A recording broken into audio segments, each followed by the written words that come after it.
It's time for a couple of holy mackerel stories in today's news. The state of South Carolina is at an impasse over hundreds of millions of dollars in stimulus funding from the federal government. On one side of the argument, you have the South Carolina legislature, which wants to accept the money, in part so it can avoid laying off huge numbers of teachers. On the other side of the argument, Governor Mark Sanford, who teabagged at 2 South Carolina locations on Wednesday. Excuse me. Governor Sanford does not want to accept the stimulus money. The impasse here is over who is legally empowered to make the formal request to the federal government to get the money. Governor Sanford, of course, thinks that it is only Governor Sanford who has that right. But some other folks in South Carolina do not see it that way. Meet 18-year-old Casey Edwards, a senior at a public high school outside of Columbia, South Carolina. She has just filed a lawsuit with the state Supreme Court saying that the state's students are suffering from budget cuts, that they could really benefit from the stimulus money. And she's asking the state Supreme Court to weigh in on this issue of who can request the money from the federal government as a matter of urgency.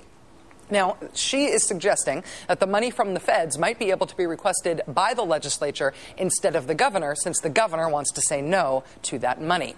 Now, in a statement, Governor Sanford, dismissed the teenager's lawsuit, saying, quote, "We believe the Supreme Court will ultimately see it as the politically driven press spectacle that it is, rather than a suit with any actual merit." But despite Governor Sanford's dismissive and rather charmless attitude toward his young constituent, the state Supreme Court is taking her case very seriously. The court has ordered the state's attorney general to respond by Monday. We will keep you posted. Finally, the November Minnesota Senate race between Republican Norm Coleman and Democrat Al Franken was not settled in November.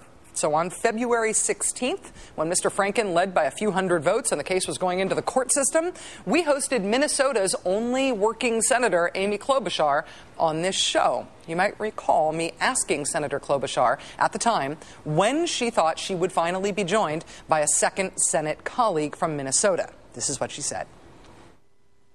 My prediction, Rachel, is that we will have a new senator by the time the ice melts on Lake Minnetonka.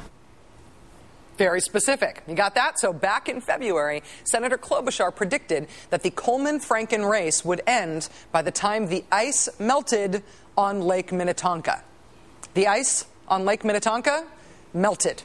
The ice out was declared this past Monday, exactly 42 minutes after the Coleman-Franken race was declared over by a 3-judge panel in St. Paul, Minnesota. Meaning that Senator Klobuchar's prediction from back in February about when the race would end was off by 42 minutes.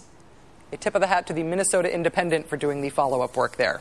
Mr. Coleman, of course, says he is appealing the judge's ruling, but if he let the ruling stand, the 24-week election saga between Coleman and Franken would be over, and Senator Amy Klobuchar would finally have a home state colleague in the Senate, which would, of course, free her up for the second job that we at the Rachel Maddow Show propose for her.